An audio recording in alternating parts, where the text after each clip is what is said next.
I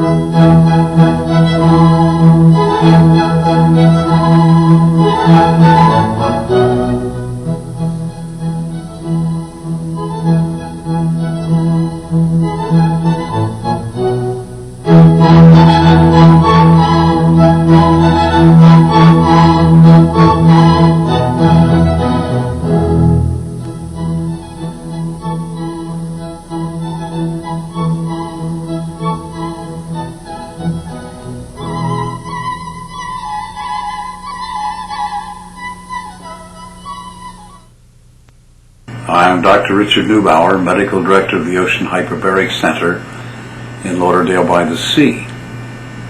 Thank you for watching this video. I feel compelled to make some comments about a recent publication in Lancet, a very prestigious medical journal from the UK, 22401. This has to do with cerebral palsy and hyperbaric oxygenation. It's a fascinating study and really represents serendipity. 2 arms of the studies were done. Each one consisted of 55 children with CP. The first group received 1.75 ATA of 100% oxygen for 40 treatments and were evaluated appropriately. The second group, a so-called questionable control, received 1.35 atmospheres of plain air. The interesting thing and the serendipitous result was that both groups improved. Now, the naysayers say that hyperbaric is no good, no better than compressed air. Not true. I have Dr. Menoir, who will make comments on this, noting that the more severely maimed children were in the oxygen group, they responded faster. But let's not overlook the fact that a large series of children could be helped with 1.35 compressed air. Compressed air therapy is not new. It was popular in spas at the turn of the century. In the 20s and 30s, Dr. Orville Cunningham stated he could cure syphilis, diabetes, pneumonia, made all kinds of claims, and apparently had some good results. A 4-story domicilium was built for him by Timken of the Ball Bearing Foundation. This was a sealed compartment, a domicilium, where one could live, smoke, drink, sleep at 2.5 ATA of compressed air, in for a week, out for a week.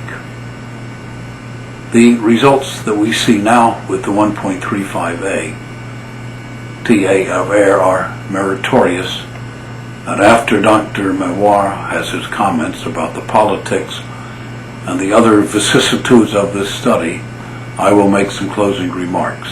Dr. Menoir, we look forward to seeing you at our July meeting in Boca Raton for the 2nd Annual International Conference on Hyperbaric Oxygenation for CP and the brain-injured child. Pierre, thank you.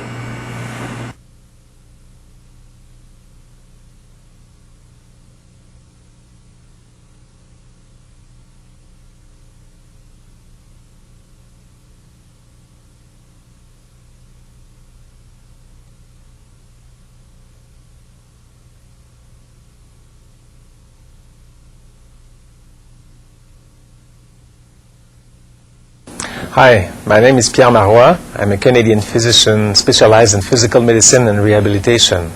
I'm involved with thousands of families of handicapped children. Most of them have cerebral palsy. I started and was involved in the last 2 years in 2 research projects that we did in province of Quebec at University of McGill and Montreal University. The first study was a pilot project in which we treated 25 cerebral palsy children that had spastic diplegia. We gave them only 20 treatments at 1.75 atmosphere, 100% oxygen. We were able to measure big improvements in their motor abilities in most of them. We decided then to do a double-blind randomized trial in which we treated 2 groups of 55 children that received 2 very different hyperbaric treatments. The first group received hyperbaric air at 1.3 atmosphere. The second group received hyperbaric treatment with 1.75 atmosphere, 100% oxygen. We did not expect to see any changes in the group at 1.3 atmosphere. but the results were quite different. Both groups improved significantly with regards to motor abilities, to speech, attention, memory, and even functional skills. And we could not measure any statistical difference between the two groups. Some people are saying that it proved out of any doubt that it was a placebo effect, that there is no beneficial effect of hyperbaric oxygen for children with cerebral palsy. But if it was a placebo effect, it was the most impressive placebo effect ever measured in science so far, because those children improve much faster than with conventional and recognized therapy. The other hypothesis, on the contrary, is quite different. It's just at the opposite, is that the two treatments were equally effective. And this is an hypothesis that is recognized also by the Lancet in the publication of the 24th of February 2001. It would mean, if it's true, that just small amounts of oxygen or a small pressure could change the lives of thousands of children with cerebral palsy, thousands of adults with cerebral palsy or brain damage. So we really need to do further studies to identify clearly the cause of the changes measured in those children. So I will be there this summer with my colleague Dr. Michel Vanaz in Boca Raton to meet you and to present you the results of those two research and present you also the two hypotheses with the literature concerning those two hypotheses. So I hope to see you there, and we'll certainly stress on the need for further studies on hyperbaric therapy or oxygen therapy with children with cerebral palsy.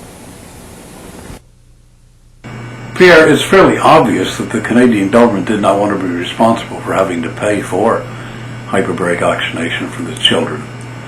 But this has brought up a very interesting point. I have been in touch with one of the NASA engineers. For minimal expense, classrooms can be compressed with compressed air. No hazards of fire, no safety problems. Hundreds of thousands of children that could never get near a hyperbaric chamber may benefit from this. Pierre, you and your group are to be congratulated, and we're very proud to have you as one of our leading speakers. Thanks again, Pierre, and congratulations.